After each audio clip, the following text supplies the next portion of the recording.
충격적인 일이 벌어졌습니다. CIA 역사상 최고의 국가 분석관이 도저히 풀리지 않는 미스터리 앞에서 머리를 감싸며 절규하고 있습니다. 30년간 단 한 번도 실패한 적 없던 천재 분석가가 한 나라의 역사 앞에서 무릎을 꿇었습니다. 이 나라는 벌써 100년 전에 지도에서 사라졌어야 했다. 약소국인 한국은 중국, 일본, 러시아 사이에 끼인 지정학적 열쇠였습니다. 천연자원도 없고 군사력도 미약했습니다. 고작 안보와 위치 때문에 지도에나 표시하던 나라였죠. CIA가 자랑하는 최첨단 분석 모델을 모두 돌려봤지만 한국은 항상 예측된 결과값에서 크게 벗어났습니다. 군사력은 약한데 생존율은 비정상적으로 높았고 정체성 유지력은 어떤 강대국보다 강했습니다. 그런데 더 충격적인 건 이 작은 나라가 수천 년 동안 단 한 번도 강대국에 완전히 정복당하지 않은 유일한 민족이라는 사실입니다. 중국 황제도, 일본 천황도, 몽골 제국도 끝내 무너뜨리지 못한 민족. 그들이 세계에서 가장 잔인하고 냉혹하고 치밀한 생존의 비밀을 간직해왔다고 한다면 믿어지시겠습니까? 수십 개 제국이 달려들었지만 끝내 자신들의 정체성과 문화를 지켜낸 민족이 간직한 비밀, 지금 바로 소개해드리겠습니다. 저는 존 맥클린입니다. 30년간 CIA에서 국가 위기와 생존 가능성을 분석하던 정보 분석가죠. 오늘도 여느 때처럼 랭글리 본부 지하 3층, 예측 분석실이라 불리는 사무실에서 모니터만 바라보고 있었습니다. 창문 하나 없는 이곳에서 저는 세계 각국의 운명을 숫자로 환산해왔어요. 동료들은 제 별명을 운명의 계산기라고 부르죠. 웃기는 별명이지만 그만큼 제 예측은 정확했습니다. 맥클린, 당신 예측은 늘 너무 정확해. 그게 당신의 문제야. 부서장 마이클의 말이 귓가에 맴돌았습니다. 냉전 시대 소련의 붕괴, 아랍의 봄, 베네수엘라의 경제 붕괴까지. 제 알고리즘은 99% 정확했어요. 자원이 풍부하고 군사력이 강하고 지정학적 위치가 안전하면 국가의 생존 확률이 높아집니다. 그런데 한 나라만은 제 모든 이론을 무너뜨렸습니다. 모니터 앞에서 밤을 새우며 같은 데이터를 수십 번 검토했지만 답은 나오지 않았어요. 이건 말이 안 돼. 한국이었습니다. 군사력? 주변국에 비해 턱없이 약했어요. 천연자원? 거의 없었죠. 지정학적 위치? 최악입니다. 중국, 러시아, 일본 같은 강대국 사이에 끼어 있었으니까요. 게다가 북한과의 분단으로 여전히 기술적으로는 전쟁 중인 상태이고 역사적으로는 수차례 침략당했습니다. 제 알고리즘으로는 이미 지도에서 사라졌어야 할 나라였어요. 그런데 어떻게 살아남은 거지? 커피를 한 모금 마시며 창백한 모니터 불빛 아래 파일을 넘겼습니다. CIA 문서고에서 밤새 찾아낸 자료들이었죠. 일본 식민 지배에서 해방된 직후 한국의 생존 확률은 10% 미만이었습니다. 그런데 한국전쟁의 폐허에서 일어나 경제위기도 이겨냈으며 이제는 세계 10대 경제대국이 되었어요. 이건 통계적 오류가 아니라 제 모델의 한계였습니다. 지난 30년 동안 저는 한 번도 모르겠다라고 말한 적이 없었어요. 항상 데이터가 답을 알려줬으니까요. 그런데 처음으로 데이터 너머에 무언가가 있다는 걸 느꼈습니다. 어느 날 부서장인 마이클이 제 보고서를 들고 사무실로 들어왔어요. 존, 이 보고서는 도대체 뭔가? 한국이 제 분석 모델에 맞지 않는다는 내용입니다. 30년 경력의 분석가가 설명할 수 없다고 쓰는 건가? 마이클의 날카로운 질문에 침묵했습니다. 그리고 결심했어요. 이건 정보가 아니라 현장에서 봐야만 하는 문제입니다. 직접 가보겠습니다. 그날 밤 한국행 비행기 표를 예약했어요. 데이터로 설명할 수 없다면 직접 보고 느껴야 했습니다. 비행기 창문으로 한국이 보였을 때 가슴이 뛰었어요. 이론적으로 설명되지 않는 민족, 그들은 어떻게 살아남았을까요? 인천공항에 발을 딛는 순간 이 여정이 제 인생을 바꿀 것이라는 느낌이 들었습니다. 생존의 비밀을 찾아 떠난 이 여정은 단순한 분석 임무가 아니었어요. 이건 30년 동안 제가 믿어온 모든 이론에 대한 도전이었습니다. 첫날부터 충격적인 발견이 시작됐죠. 서울 역사박물관에서 본 고구려 시대의 지도는 지금과 놀랍도록 달랐습니다. 그들은 한반도를 넘어 만주까지 영토를 확장했고 중국 당나라와 맞서 싸웠어요. 약소국이라는 제 가정은 이미 무너지고 있었습니다. 이건 시작에 불과했다. 앞으로 더 놀라운 발견들이 기다리고 있을 거야. 저는 노트북을 펼쳐 첫 번째 메모를 남겼습니다. 이론으로는 도저히 설명되지 않는 민족. 그래서 나는 비행기에 올랐다. 이제야 진짜 분석이 시작된 겁니다. 서울의 첫날 밤 호텔 창문을 통해 반짝이는 도시의 불빛을 바라봤습니다. 고층 빌딩들과 현대적인 풍경이 펼쳐진 이 나라가 수천 년간 강대국의 틈바구니에서 자신만의 정체성을 유지했다는 게 믿기지 않았어요. 다음 날 아침 국립중앙박물관으로 향했습니다. 세계 역사 전문가인 김학규 교수와의 약속이 있었죠. 김 교수는 서양인의 시선으로 한국을 연구하는 제 접근법이 흥미롭다며 반겼습니다. 맥클린 씨, 동북아시아 역사에서 가장 놀라운 점이 뭔지 아십니까? 그는 거대한 역사 지도를 펼쳤습니다. 중국 주변의 작은 나라들이 시간이 지나며 하나둘 사라지는 걸 보여주는 지도였어요. 몽골, 만주, 위구르, 티베트. 이 모든 민족과 국가들이 결국 중국 제국에 흡수됐습니다. 하지만 한국은 달랐죠. 김 교수는 한국의 역사가 단순한 생존이 아니라 선택된 고집이었다고 설명했어요. 중국 제국이 주변국을 흡수할 때마다 한국은 복종하는 척하면서도 자신의 것을 지켰습니다. 한국은 중국 문화를 받아들이면서도 자기 방식대로 변형했어요. 한자를 받아들이되 한글을 만들었고 유교를 받아들이되 한국식으로 재해석했습니다. 놀랍게도 CIA 본부에서 봤던 데이터와 정확히 일치했어요. 문화 흡수력 분석에서 한국은 예외적인 수치를 보였습니다. 다른 아시아 국가들은 강대국 문화의 85% 이상 동화되었지만 한국만은 20% 수준에 머물렀어요. 오후에는 경복궁을 방문했어요. 화려하지만 실용적인 건축물을 보며 김 교수의 말이 생각났습니다. 중국 자금성을 본떴지만 한국 지형과 기후에 맞게 변형했더군요. 복종하는 척하면서 자기 방식을 고수하는 전략. 가이드가 임진왜란과 정유재란의 이야기를 들려줬습니다. 일본의 침략으로 궁궐은 불타고 국토는 황폐해졌지만 한국인들은 끝내 일본화되지 않았어요. 일본은 우리 땅은 빼앗을 수 있었지만 우리 마음은 빼앗지 못했습니다. 그날 저녁 한강변을 걷다가 우연히 도심 한복판에 있는 고대 성곽 유적을 발견했어요. 현대적 고층 빌딩 사이에 수백 년 된 돌담이 그대로 보존되어 있었습니다. 이게 바로 한국의 모습이었죠. 노트북을 펼쳐 문화적 면역 시스템이라는 새로운 분석 용어를 기록했습니다. 강대국에 둘러싸인 작은 나라가 살아남기 위해 발전시킨 독특한 방어 메커니즘이었어요. 다음 날 한국전쟁기념관을 방문했어요. 전쟁의 상처를 딛고 일어서는 민족의 이야기가 담겨 있었습니다. 한 전시관에는 우리는 망하지 않는다라는 글귀가 새겨져 있었어요. 노트북에 두 번째 메모를 남겼습니다. 그들은 복종하는 척했다. 그러나 결코 굴복하지 않았다. 그리고 놀랍게도 그 선택을 수천 년간 유지했다. 김 교수와의 저녁 식사 자리에서 제 생각을 나눴습니다. 한국은 마치 면역 체계가 강한 사람 같습니다. 외부 바이러스에 감염돼도 금방 자신의 것으로 만들어버리죠. 맥클린 씨, 당신이 이해한 것이 바로 우리의 생존 비결입니다. 우리는 역사를 통해 하나를 배웠죠. 강한 자가 아니라 유연한 자가 살아남는다는 것을요. 다음 단계의 분석이 필요했습니다. 문화적 면역 시스템만으로는 완전히 설명되지 않았거든요.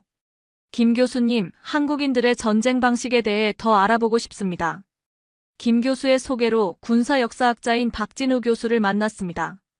그는 명성이 자자한 전문가로 CIA에서도 그의 논문을 여러 번 인용한 적이 있었죠. 맥클린 씨, 한국의 전쟁 방식을 이해하려면 먼저 서양의 관점을 버려야 합니다. 박 교수는 서재벽에 걸린 고지도를 가리켰어요. 산맥과 강이 복잡하게 그려진 한반도 지도였습니다. 서양의 전쟁은 기사도와 명예를 중시했습니다. 하지만 한국은 달랐어요. 우리에게 전쟁은 생존 그 자체였습니다. 박 교수는 제게 충격적인 개념을 소개했어요. 교환비라는 개념이었습니다. 우리가 한 명 죽을 때 적은 10명이 죽어야 한다. 이것이 한국 군사 전략의 핵심입니다. 처음에는 냉혹하게 들렸어요. 하지만 곧 그 논리를 이해했습니다. 한국은 항상 주변국보다 인구가 적었고 자원도 부족했습니다. 생존하려면 효율적으로 싸워야 했어요.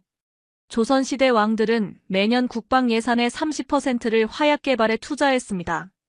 유럽보다 먼저 화포와 화살을 개발했죠. 박 교수의 말에 의문이 들었습니다. 그런데 왜 한국은 그 기술로 주변국을 정복하지 않았나요? 그가 웃었습니다. 우리의 목표는 정복이 아니라 생존이었으니까요. 불필요한 전쟁은 자원 낭비였습니다. 그날 오후 수원 화성을 방문했어요. 18세기에 지어진 이 요새는 당시 세계적 수준의 군사 건축물이었습니다. 박 교수의 설명처럼 철저하게 효율성을 고려해 설계됐더군요. 성곽의 각도를 보세요. 최소한의 병력으로 최대한의 방어 효과를 내도록 설계되었습니다. 그리고 또 하나 놀라운 점을 발견했어요. 화성은 단순한 방어 시설이 아니라 경제적, 문화적 중심지로도 기능했습니다. 전쟁 중에도 일상이 지속되도록 설계된 공간이었어요. 한국인들은 전쟁을 일시적 사건이 아니라 삶의 일부로 받아들였습니다. 그래서 모든 설계에 생존 전략이 담겨 있었죠. 저녁에는 육군사관학교를 방문해 현대 한국군의 훈련을 참관했습니다. 놀랍게도 수백 년 전의 철학이 여전히 살아있었어요.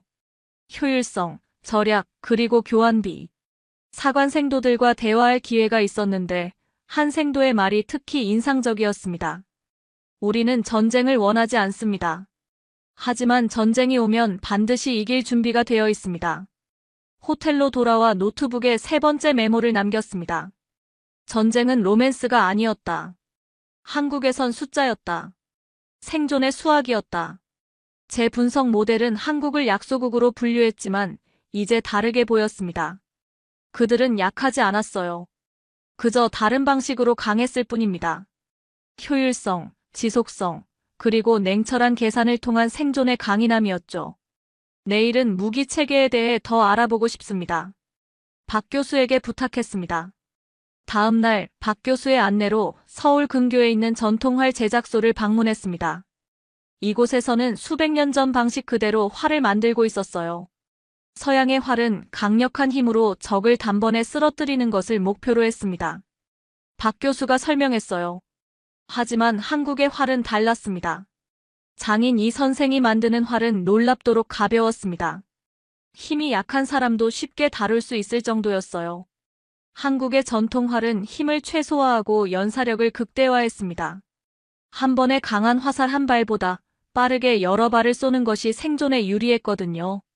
나무, 대나무, 솥불, 소의 힘줄, 물고기 접착제 등 다양한 재료로 만들어진 복합활이었습니다. 놀랍게도 크기는 작았지만 사거리는 유럽의 장궁보다 길었어요. 맥클린 씨, 직접 한번 당겨보세요. 활을 당겨보니 예상보다 훨씬 가벼웠습니다. 그런데 힘이 들어가는 순간 엄청난 탄성이 느껴졌어요. 이 활은 우리 민족의 생존 철학이 담긴 도구입니다. 겉으로는 약해 보이지만 놀라운 효율성을 가졌죠. 오후에는 국궁 체험장을 방문했습니다. 활쏘기를 배우는 사람들이 모여 있었는데 놀랍게도 노인부터 청소년까지 다양했어요. 유럽에서는 활쏘기가 귀족들의 스포츠였습니다. 하지만 한국에서는 누구나 배워야 했던 생존 기술이었죠. 한 노인이 활을 당기는 모습이 인상적이었습니다. 90세가 넘은 나이지만 화살은 정확히 관역 중앙을 맞췄어요. 박 교수가 속삭였습니다.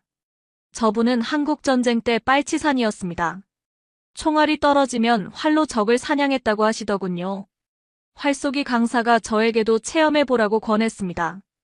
조준하는 것조차 어려웠지만 몇 번의 시도 끝에 간신히 관역 가장자리를 맞췄어요. 서양인들은 대개 힘으로 쏘려고 합니다. 강사가 웃으며 말했어요. 하지만 우리의 활은 힘이 아니라 균형을 중요시합니다. 저녁 식사를 하며 박 교수에게 궁금한 점을 물었습니다.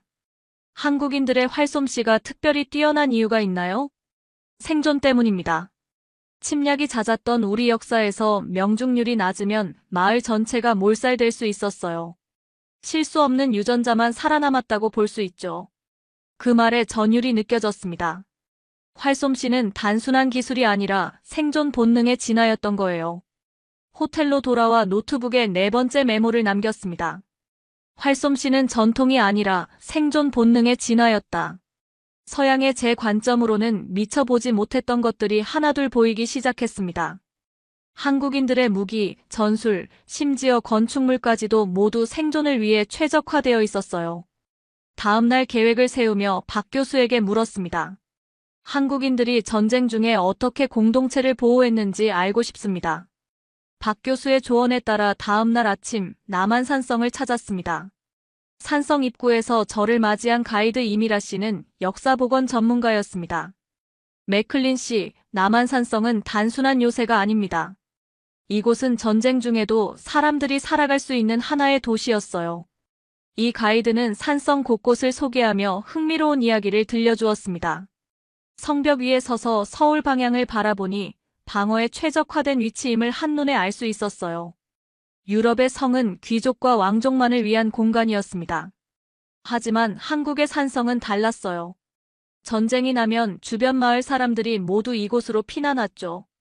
성 안에는 우물, 창고, 군사시설뿐만 아니라 관청, 시장, 절까지 있었습니다. 산성 자체가 하나의 작은 도시였어요.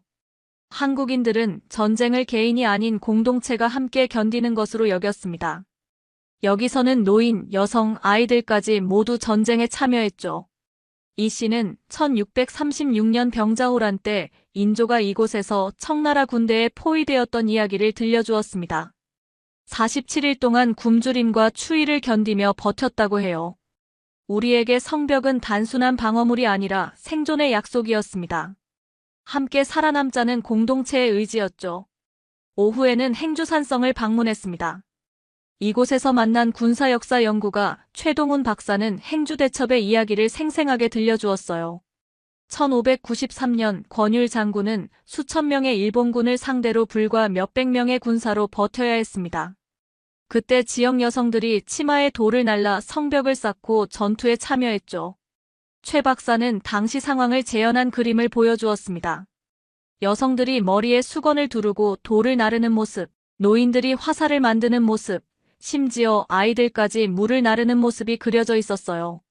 가족을 지키기 위해 모든 사람이 전사가 되었습니다. 이것이 한국인의 생존 방식이었죠.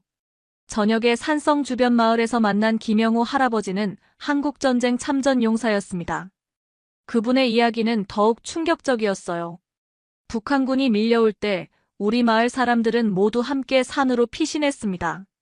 젊은이들은 전투를 했고 노인들은 식량을 구했고 아이들은 정보원 역할을 했죠. 김 할아버지의 말씀을 들으며 깨달았습니다. 수백 년이 지났지만 한국인들의 생존 방식은 변하지 않았어요. 위기 앞에서 하나가 되는 공동체 정신이었습니다. 호텔로 돌아와 다섯 번째 메모를 남겼습니다. 그 돌담은 무기가 아니라 마음의 벽이었다. 이제 궁금증이 하나 더 생겼습니다. 한국인들은 어떻게 그토록 철저하게 적을 물리쳤을까? 그들의 전쟁 철학에는 또 어떤 비밀이 있을까? 다음 날 아침 해군사관학교를 방문했습니다. 이순신 장군 연구소 책임자인 정승원 교수가 저를 맞이했습니다. 그는 이순신의 해전 전략을 30년 넘게 연구해온 전문가였어요. 맥클린 씨, 이순신 장군의 전투 전략에서 가장 특이한 점이 무엇인지 아십니까? 정 교수는 노량해전의 상황도를 펼쳐 보였습니다. 이순신의 마지막 전투였죠. 이미 일본군은 철수 중이었습니다. 전쟁은 사실상 끝났어요. 그런데도 이순신은 끝까지 추격했죠. 이것은 제가 배워온 서양의 전쟁 철학과는 완전히 달랐습니다. 유럽에서는 적이 항복하거나 철수할 때는 그냥 보내주는 것이 기사도였어요. 한국의 역사에는 이런 사례가 또 있습니다. 정 교수가 덧붙였어요. 고려시대 양규 장군의 이야기를 들어보셨나요? 그는 고려와 거란의 전쟁 지도를 보여주었습니다. 1018년 거란족이 10만 대군으로 침략했을 때의 상황이었죠. 강동 6주를 함락시킨 거란군이 퇴각하기 시작했습니다. 많은 사람들은 이제 됐다고 생각했죠. 하지만 양규 장군은 달랐어요. 양규는 퇴각하는 거란군을 끝까지 추격해 귀로를 차단하고 섬멸했다고 합니다. 목숨을 걸고 끝까지 적을 소탕한 것이죠. 이 전투 덕분에 거란은 다시는 고려를 넘보지 못했습니다. 건드리면 안 되는 나라라는 인식을 심어준 거죠. 정 교수의 설명에 깊은 인상을 받았습니다. 그럼 이건 단순한 전술이 아니라 하나의 철학이군요. 그렇습니다. 한국에서는 철수하는 적도 끝까지 쫓아가 전멸시켰어요. 왜 그랬을까요? 잠시 생각해보니 답이 보였습니다. 다시 올 수 있으니까요. 완전히 물리치지 않으면 언젠가 더 강해져서 돌아올 테니까. 정 교수가 미소를 지었습니다. 정확합니다. 우리는 적을 단 한 명도 남기지 않으려 했어요. 이것은 잔인함이 아니라 생존을 위한 냉철한 판단이었습니다. 오후에는 한강에서 거북선 모형을 타고 직접 체험했습니다. 거북선은 공격과 방어를 동시에 할 수 있는 혁신적인 전함이었어요. 거북선은 약자의 지혜였습니다. 수적으로 열세였지만 기술로 극복했죠. 정 교수는 이순신이 남긴 전투일지인 난중일기를 보여주었습니다. 마지막 전투에서 이순신은 싸움이 급하니 내가 죽었다는 말을 하지 말라는 명령을 남겼다고 해요. 이것이 한국인의 생존 철학입니다. 리더가 죽더라도 싸움은 계속되어야 했죠. 저녁에는 육군 특수전사령부 출신 김태준 퇴역 대령을 만났습니다. 그는 현대 한국군의 전술에 대해 설명해 주었어요. 우리는 아직도 전시작전에서 완전 섬멸이라는 개념을 중요시합니다. 적을 단지 물리치는 것이 아니라 완전히 제거해야 한다고 배우죠. 김 대령의 말이 충격적으로 다가왔습니다. 현대 한국군도 수백 년 전의 철학을 그대로 유지하고 있었어요. 서양에서는 전쟁이 정치의 연장이지만 한국에서는 생존의 문제였습니다. 그래서 우리는 끝까지 싸웠어요. 호텔로 돌아와 6번째 메모를 남겼습니다. 자비는 생존을 허락하지 않았다. 그래서 그들은 끝까지 싸웠다. 서울 중심가의 북적이는 거리를 걷고 있자니 지난 며칠간 보고 들은 이야기와는 사뭇 다른 모습이 보였습니다. 개인주의적이고 경쟁적인 현대 한국 사회의 모습이었죠. 이 사람들이 정말 공동체를 위해 목숨을 바치는 민족일까? 의문을 품고 경제학자 조현우 교수를 만났습니다. 그는 현대 한국 사회의 특성을 연구해온 전문가였어요. 맥클린 씨, 한국인들의 가장 독특한 특성은 개인주의와 집단주의의 공존입니다. 조 교수가 시작했어요. 평소에는 철저히 개인의 성취와 경쟁을 중시하지만 위기 상황에서는 놀라운 속도로 하나가 됩니다. 조 교수는 한국의 최근 역사에서 여러 사례를 보여주었습니다. 1997년 IMF 외환위기 때 금 모으기 운동, 2002년 월드컵 때의 붉은 악마 응원, 2004년 쓰나미 때 구호물자 보내기, 2020년 코로나 방역 협조까지. 위기가 오면 한국인들은 놀라운 결속력을 보입니다. 마치 유전자에 새겨진 반응처럼요. 오후에는 서울대학교 심리학과의 박지연 교수를 만났습니다. 그녀는 동서양 문화 비교 연구의 권위자였어요. 한국인들의 뇌 스캔 연구 결과를 보면 흥미로운 점이 있습니다. 박 교수가 모니터를 가리키며 말했어요. 개인적 보상과 집단적 보상에 동일한 강도로 반응하는 뇌회로를 가진 유일한 민족입니다. 이건 CIA의 데이터에서는 절대 볼 수 없었던 정보였습니다. 제 분석 모델에서는 한국인들의 행동 패턴을 비일관적이라고 분류했었죠. 이건 비일관성이 아니라 진화된 생존 전략입니다. 박 교수의 설명이 이어졌어요. 평화로울 때는 개인의 성취를 통해 발전하고 위기가 오면 공동체로 뭉쳐 생존하는 거죠. 그날 저녁 한 대학생 단체의 자원봉사 활동을 참관했습니다. 그들은 우크라이나 난민들을 위한 기금 마련 행사를 열고 있었어요. 왜 이렇게 멀리 있는 나라를 돕나요? 제가 묻자 이슬기라는 학생이 대답했습니다. 우리도 전쟁을 겪었고 외국의 도움을 받았잖아요. 그걸 잊지 않아요. 그녀의 대답에서 한국인들의 또 다른 특성을 발견했습니다. 역사적 기억을 공유하는 집단의식이었어요. 노트북을 펼쳐 7번째 메모를 남겼습니다. 이건 이중성이 아니었다. 살아남기 위해 그들은 두 가지 얼굴을 갖게 된 것이다. 호텔로 돌아오는 길에 우연히 대형 쇼핑몰 앞에서 갑작스러운 화재 대피 상황을 목격했습니다. 수천 명의 사람들이 질서정연하게 건물을 빠져나왔어요. 패닉도 혼란도 없었습니다. 화재가 진짜가 아니라 훈련이었다는 것을 알고 난 후 옆에 있던 경비원 김영수 씨에게 물었습니다. 어떻게 이렇게 질서정연할 수 있죠? 우리는 학교 때부터 이런 훈련을 해요. 위기 상황에서는 개인이 아니라 모두가 함께 움직여야 한다고요. 이제 한국의 특성이 보이기 시작했습니다. 그들은 단순히 강인한 민족이 아니라 상황에 따라 유연하게 적응하는 민족이었어요. 이것이야말로 생존의 비결이었습니다. 한국에서의 마지막 날, 서울 시내가 내려다 보이는 남산타워에 올랐습니다. 이제 CIA로 돌아가 보고서를 완성해야 했어요.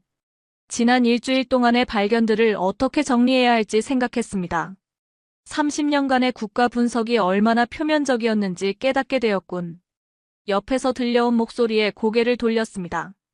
정세영 교수였어요. 그는 국제정치학자로 제 방문 목적을 알고 마지막 대화를 나누기 위해 찾아왔다고 했습니다. 맥클린 씨, 한국에 대해 어떤 결론을 내리셨나요? 깊은 숨을 들이마시며 대답했습니다. 미국은 이긴 자의 역사를 써왔습니다. 승리하고 정복하고 확장하는 강자의 논리였죠. 하지만 한국은 달랐어요. 한국은 살아남은 자의 역사를 써왔습니다. 정 교수는 고개를 끄덕였습니다. 맞습니다. 우리는 패배에도 무너지지 않고 다시 일어나고 또 살아남았죠. 우리는 서울의 전경을 바라보며 대화를 이어갔습니다. 고층 빌딩들 사이로 고궁의 지붕이 보였고 한강은 도시를 관통하며 흐르고 있었어요. 한국의 전략은 전쟁이 아니라 생존 그 자체였습니다. 제가 말했어요. 강대국들이 싸울 때 한국은 그들 사이에서 자신만의 방식으로 살아남는 법을 터득했죠. 그렇습니다. 우리는 강한 척하지 않았어요. 대신 끈질겼죠. 정 교수는 작은 메모장을 꺼내 뭔가를 적더니 저에게 건넸습니다. 거기에는 한글로 뭔가가 쓰여 있었어요. 이게 무슨 뜻인가요? 강한 자가 살아남는 게 아니라 살아남는 자가 강한 것이다. 우리 할머니가 항상 하시던 말씀입니다. 그 말에 깊은 통찰이 담겨 있었습니다. 서구의 시각에서 승리하지 못한 전쟁은 패배로 기록됩니다. 하지만 한국의 관점에서는 살아남았다면 그것이 진정한 강함이었던 거예요. 맥클린 씨, 당신이 본 것은 한국의 진짜 모습입니다. 데이터와 숫자로는 결코 설명할 수 없는. 정 교수와 헤어진 후 호텔로 돌아와 마지막 메모를 남겼습니다. 그들은 승자가 아니라 생존자였다. 그리고 그 생존의 철학이야말로 우리가 가장 두려워해야 할 것이다. 비행기를 타기 전 인천공항에서 마지막으로 한국을 돌아봤습니다. 이제 제가 할 일은 분명했어요. CIA의 분석 모델을 완전히 재구성해야 했습니다. 국가의 힘은 단순히 군사력이나 경제력으로만 측정될 수 없었어요. 생존의 의지, 적응력, 그리고 역경에서 다시 일어나는 능력도 중요한 요소였습니다. 워싱턴으로 돌아와 작성한 최종 보고서의 제목은 이랬습니다. 강한 자가 살아남는 게 아니라 살아남는 자가 강한 것이다. 한국의 생존 전략 분석. 마이클 부서장이 보고서를 읽고 저를 불렀습니다. 맥클린, 이건 혁명적인 분석이야. CIA의 국가 분석 패러다임을 바꿀 수 있을 거야. 그의 칭찬보다 더 큰 보상은 우리 팀이 다른 나라들의 생존 전략도 연구하기 시작했다는 것이었습니다. 힘이 아닌 회복 탄력성, 승리가 아닌 지속 가능성, 이것이 국가의 진정한 생존 능력이었어요. 한국 방문 이후 1년 저는 다시 서울을 찾았습니다. 이번에는 강연을 위해서였어요. 강연 주제는 생존의 국가학이었습니다. 강단에 서서 청중을 바라보며 시작했어요. 저는 국가의 힘을 분석하는 전문가였습니다. 하지만 이제는 국가의 생존을 연구합니다. 그 차이는 무엇일까요? 한국에서 배운 것처럼 강한 자가 살아남는 게 아니라 살아남는 자가 강한 것입니다. 그들의 박수 소리가 귓가에 울렸습니다. 저는 이제 알았습니다. 데이터만으로는 결코 해석할 수 없는 인간의 의지, 그것이 역사를 움직인다는 것을. 그는 CIA의 분석 패러다임을 완전히 바꿔놓았습니다. 국가의 힘은 군사력이나 경제력만이 아닌 생존의 의지와 회복 탄력성에 있었던 것입니다. 역사는 지배자의 것이 아니라 끝까지 살아남은 자의 것이다. 1000번 넘어져도 1000번 다시 일어난 민족, 한국. 그들의 생존 철학은 이제 세계 각국의 새로운 지표가 되었습니다. CIA조차 분석을 포기한 민족, 한국. 그들이 강대국 사이에서 끝까지 살아남은 이유였습니다. 오늘의 사연은 여기까지입니다. 구독과 좋아요는 영상 제작에 큰 힘이 됩니다. 긴 영상 시청해주셔서 감사합니다.